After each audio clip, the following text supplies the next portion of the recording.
দর্শক আমন্ত্রণ, চ্যানেল 24 এর নিয়মিত আয়োজন আরএফএল প্লাস্টিক্স আপনার আদালতে। সাথে আছি মাসুদুর রহমান।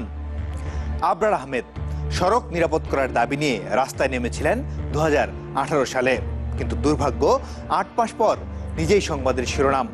রাজধানীর বসুন্ধরা এলাকায় চাপা পড়েন গাজীপুরগামী সুপ্রভাত পরিবহনের একটি বাসের নিচে।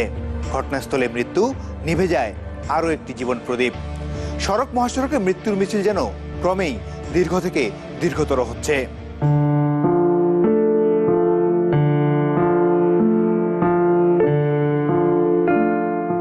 19 মার্চ মঙ্গলবার সকাল 7টা বসুন্ধরার নর্দা এলাকায় ইউনিভার্সিটির বাস ধরবেন বলে বাসা থেকে বেরিয়েছিলেন আবরার আহমেদ চৌধুরী। বাংলাদেশ ইউনিভার্সিটি অব প্রফেশনালে আন্তর্জাতিক সম্পর্ক বিভাগের শিক্ষার্থী ছিলেন আবরার।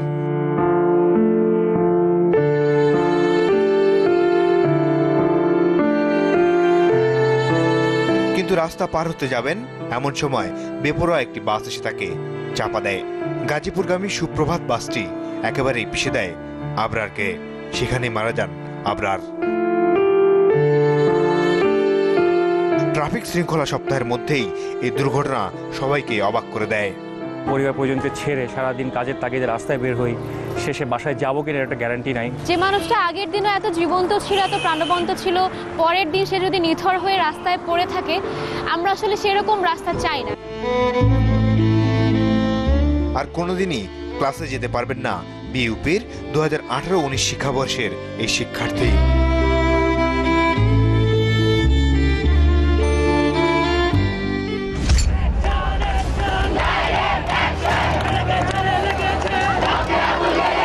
আবারও সড়ক নিরাপদ করতে আন্দোলনে নামে আবরারের সহপাঠীরা।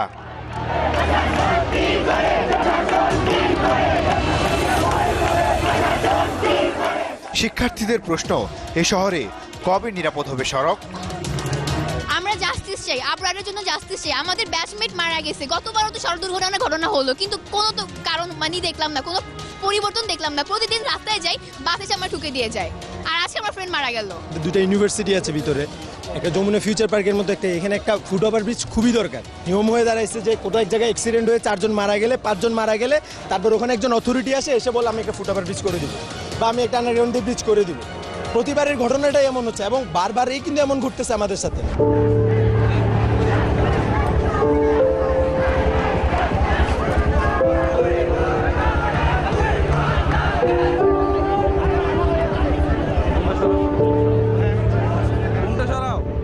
আন্দোলনরত ছাত্রদের সমবেদনা জানাতে যান ঢাকা উত্তরের মেয়র, ডিএমপি কমিশনার সহ অনেকেই।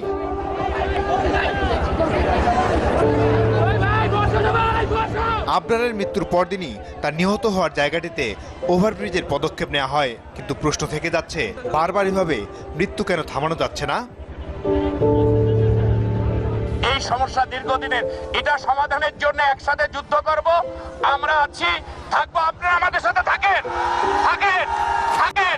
আমি তোমাদেরকে না মুভ করব, যেখানে দরকার পিসি সাহেব আছেন, পুলিশ কমিশনার সাহেব আছেন, একসাথে কাজ করতে চাই। অলসো উই ওয়ান্ট জাস্টিস, একসাথে আমরা কাজ করব ইনশাআল্লাহ। নিজেদের প্রয়োজনীয় সড়ক নিরাপদ করতে হবে, এর জন্য কিছু বড় পরিবর্তন প্রয়োজন। সড়ক পরিবহন সেক্টরে শৃঙ্খলা আনা এবং দুর্ঘটনা নিয়ন্ত্রণে সুপারিশ প্রণয়নের লক্ষ্যে গঠিত কমিটি এরই মধ্যে কাজ শুরু করেছে। আরো জানবো বিরতির পর। দর্শক আবারও আমন্ত্রণ, চ্যানেল 24 এর নিয়মিত আয়োজন আরএফএল প্লাস্টিক্স আপনার আদালতে। সাথে আছি মাসুদুর রহমান। সড়কে শৃঙ্খলা ফেরাতে সাবেক নৌমন্ত্রী শাহজাহান খানের নেতৃত্বে গঠিত কমিটি 111 দফা সুপারিশ সহ একটি প্রতিবেদনের খসড়া তৈরি করেছে। খসড়ায় প্রধানমন্ত্রীর তত্ত্বাবধানে সড়ক নিরাপত্তা কর্তৃপক্ষ গঠনের প্রস্তাব করা হয়েছে। সড়কে দুর্ঘটনা হ্রাস ও শৃঙ্খলা বৃদ্ধির জন্য রাজনৈতিক অঙ্গীকার সবচেয়ে বেশি প্রয়োজন বলে জানানো হয়েছে ওই প্রতিবেদনে।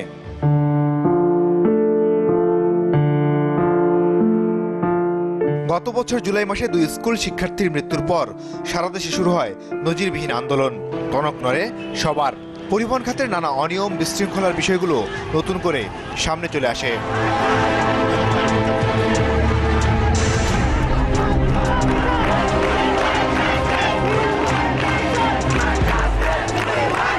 শুরু করার পথে। সড়ক পরিবহন ও সেতু মন্ত্রী ওবায়দুল কাদের সে সময় সড়ক দুর্ঘটনাকে সরকারের সবচেয়ে বড় দুর্ভাবনার বিষয় হিসেবে বর্ণনা করেন। সড়কের নিরাপত্তা নিশ্চিত করতে খোদ সরকার প্রধান মন্ত্রিসভার বৈঠকে বেশ কিছু নির্দেশনা দেন।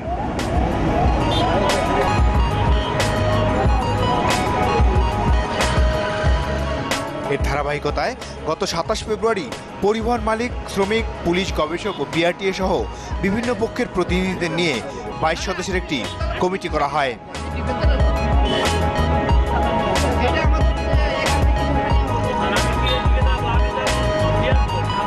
এর মধ্যে পুলিশ দফায় দফায় ট্রাফিক সপ্তাহ পালন সহ বিভিন্ন সচেতনতামূলক কার্যক্রম চালালেও সড়কে মৃত্যু থেমে থাকেনি।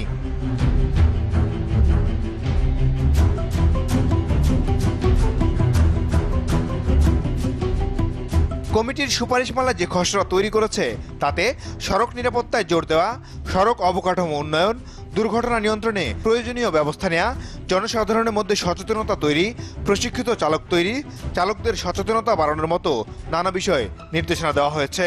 এই 111 দফা সুপারিশের বেশিরভাগই এর আগে বিভিন্ন সময়ে বিভিন্ন কমিটির প্রতিবেদনে এসেছে। সড়কে নিরাপত্তা চেয়ে রাস্তায় নামা শিক্ষার্থীদের দাবির কিছু বিষয়ও এর মধ্যে রয়েছে।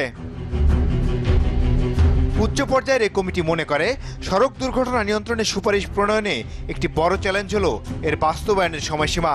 এ কারণে কমিটির সুপারিশগুলোকে বাস্তবায়নের মেয়াদের ভিত্তিতে 4 ভাগে সাজানো হয়েছে।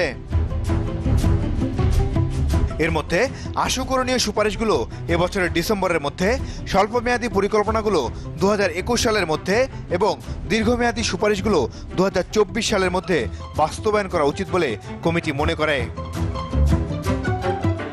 বাংলাদেশে এই প্রথম আমি বলছি যে একটা খুব প্রফেশনাল একটা রিপোর্ট যাচ্ছে, যেটা কিনা আপনার সুপারিশগুলো বাস্তবায়নের একটা দিক নির্দেশনা সহ, টাইম লিমিট নির্ধারণ সহ এবং এগুলো মনিটরিং করার একটা প্ল্যান দিয়ে দেওয়া হচ্ছে। কীভাবে টাস্ক ফোর্সের মাধ্যমে মনিটরিং করবেন, একটা মাননীয় প্রধানমন্ত্রীর অফিস থেকেও যেন এটাকে আপনার রেগুলার মনিটরিং করে, সেই বিষয়গুলো আমরা দিক নির্দেশনা দিয়ে দিচ্ছি। এই বিষয়গুলো ইনক্লুডেড করা হচ্ছে এবং এখানে কিন্তু আপনার শুধুমাত্র তাই না, কমিটি মেম্বার যারা আছে তারা না, কমিটি কিন্তু আরও অনেককেই ইনক্লুড করেছে। পাশাপাশি কিন্তু এটা আপনার যারা আমাদের সিভিল সোসাইটির যারা আছে, যারা এই বিষয়ে কনসার্ন সবসময় সব জায়গাতে, তাদেরকেও কিন্তু এই বিষয়টা আপনার চেক করানো হবে। দর্শক, বিআরটিএর একটি রিপোর্ট আমাদের হাতে রয়েছে, যেখানে দেখা যায় ঢাকার রাস্তায় ফিটনেসবিহীন গাড়ির সংখ্যা প্রায় 70,000।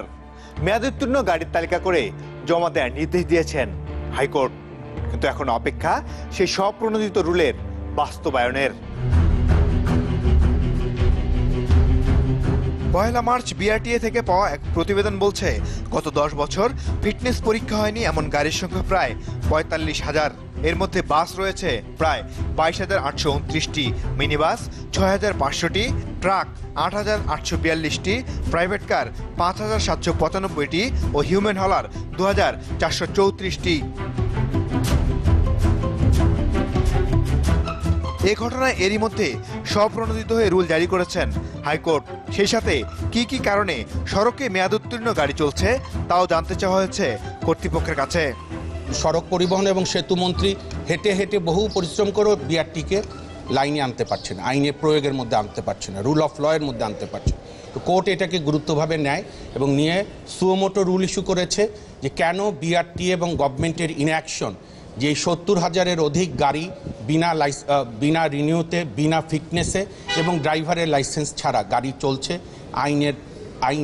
আইন পালনে বাধ্যবাধকতা থাকা সত্ত্বেও। 30 এপ্রিল ওনারা ওই পার্সোনাল অ্যাপিয়ারেন্স ছাড়া গোলামি রব্বানি, ডাইরেক্টর রোড সিকিউরিটি ছাড়াও চেয়ারম্যানকে বলেছে লিখিত রিপোর্ট দিতে।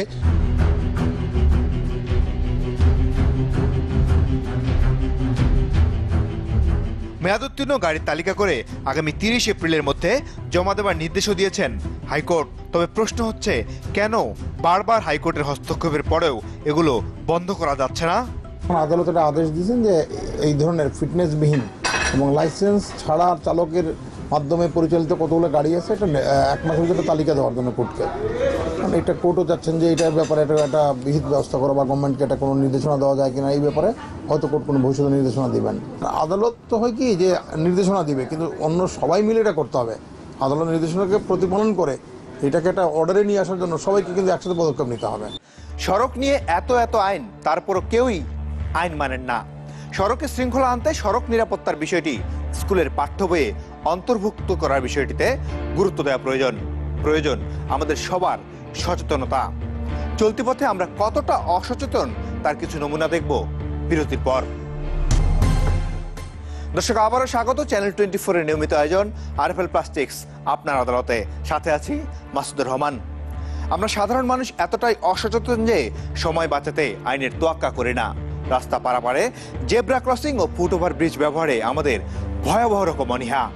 খামখেয়ালিভাবে চলাচল সড়ক দুর্ঘটনার অন্যতম কারণ বললে খুব একটা বেশি বলা হবে না।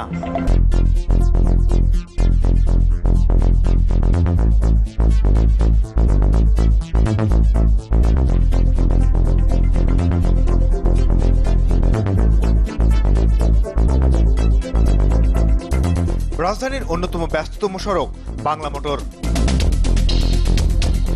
যে যার মতো রাস্তা পার হচ্ছে। এখানে ফুটওভার ব্রিজ থাকলেও ব্যবহার করছে খুব কম মানুষই। ফুটওভার ব্রিজ করতে সরকার খুব সুন্দর করে। এই সময় সবাই তো যাইতেছে এই কারণে। যদি অ্যাক্সিডেন্ট হয় দায় কি নেবে? উঠতেছে এই রাস্তার মাঝখান দিয়ে যাচ্ছে, যদি অ্যাক্সিডেন্ট হন না সময় কে নেবে দায়? না আই বসে ভাই জান। সরি আমি খেয়াল করি নাই, খেয়াল করি। অ্যাক্সিডেন্ট হয়ে দায় কে নেবে? আচ্ছা I am extremely sorry. Over ব্রিজে উঠলেন না কেন?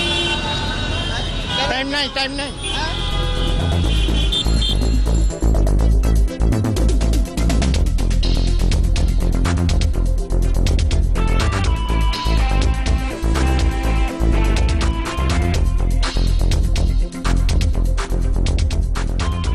জে ওয়াকিং এখানে কোনো বিষয়ই না। আর মোবাইল ফোনে কথা বলতে বলতে রাস্তা পার হওয়া যেন সাধারণ ঘটনা। কে ঠেকাবে এসব?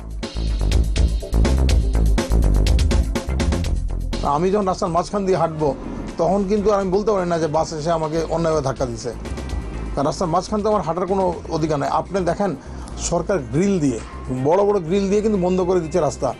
ওই গ্রিলটা ফাঁক করে উপর দিয়ে উঠে চলে আসার চেষ্টা করছে। এটা কিন্তু থামাতে হবে।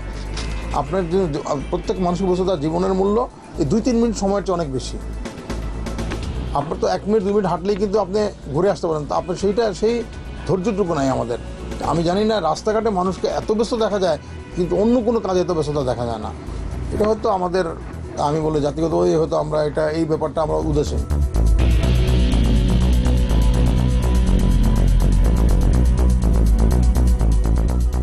ডানে বাঁয়ে সামনে পেছনে কেউই তাকাচ্ছে না। স্কুল থেকে ফেরার পথে বাবা তার সন্তানকে নিয়ে ফুটওভার ব্রিজের নিচ দিয়ে পার হচ্ছেন। কি শিখবে সে সন্তান? এই ভাইয়া, ওভার ব্রিজে উঠলেন না কেন? নেই ভাই কেন? কেন? না ফুটবল খেয়ালই করিনি না, ঠিক আছে এদিক দিয়ে আছে। আর তাছাড়া আমি বাইপাসের রুগী। এখন সিঙ্গেল পড়ছে তাই খালি দেখি আর কি। নিয়ম আসলে ওভারব্রিজ ব্যবহার করাই আমাদের না। অ্যাক্সিডেন্টের দায় আসলে আমরা অনেক সময় নিতে চাই না, কিন্তু আসলে আমরাই এই অ্যাক্সিডেন্টের জন্য অবশ্যই বলেছে। আমি নিয়মের মধ্যে থাকতে চাই, কিন্তু লুপহোলস তো আছে বাংলাদেশে। হ্যাঁ অবভিয়াসলি আমি ফল করছি, আমি মানি, কিন্তু আমাদের দেশে হলো একটু জেব্রা ক্রসিংগুলো যদি ভালো করে করে দিত তাহলে হতো। 1 ঘন্টায় যত মানুষ রাস্তা পার হয়েছে তার 90 ভাগই ফুটওভার ব্রিজের নিচ দিয়ে।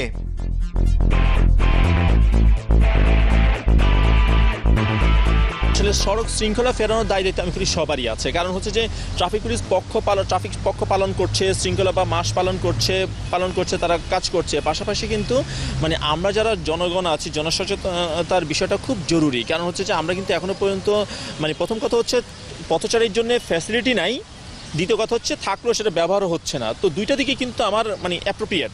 তো সেই জায়গাতে আমাকে একদিক থেকে আমার সচেতনতা বাড়াতে হবে, শৃঙ্খলা, কারণ পুলিশ দিয়ে তো এভাবে বারবার ম্যানুয়াল মেথডে বারবার করা সম্ভব না।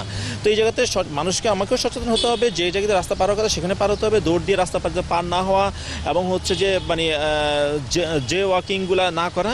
পাশাপাশি আমার হচ্ছে যে আমার ফ্যাসিলিটি দিতে হবে।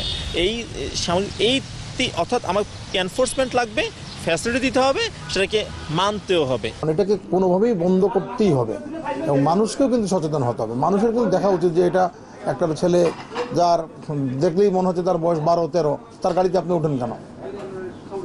আমাদেরও তো সচেতন হতে হবে।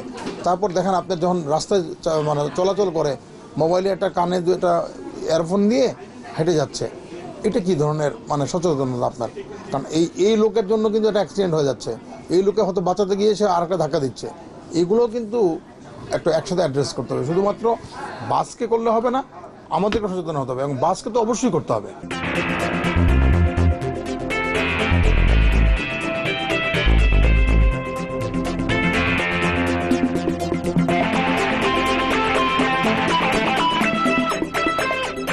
সড়ক দুর্ঘটনা রোধে পথচারী হিসেবে আমাদেরও সচেতন হতে হবে, শ্রদ্ধা রাখতে হবে প্রচলিত আইনের প্রতি। শুধুমাত্র চালকদের দোষ দিয়ে কোনোভাবেই সড়ক দুর্ঘটনা বন্ধ করা যাবে না। পথচারী এবং চালক উভয়ের সচেতনতা এবং আইনের প্রতি শ্রদ্ধাশীলতাই পারে দুর্ঘটনার হার কমাতে। দর্শক, আরএফএল প্লাস্টিক্স আপনার আদালত আজ এ পর্যন্ত। মনে রাখবেন, আইন সবার জন্য সমান, আইনে সবার অধিকার সংরক্ষিত।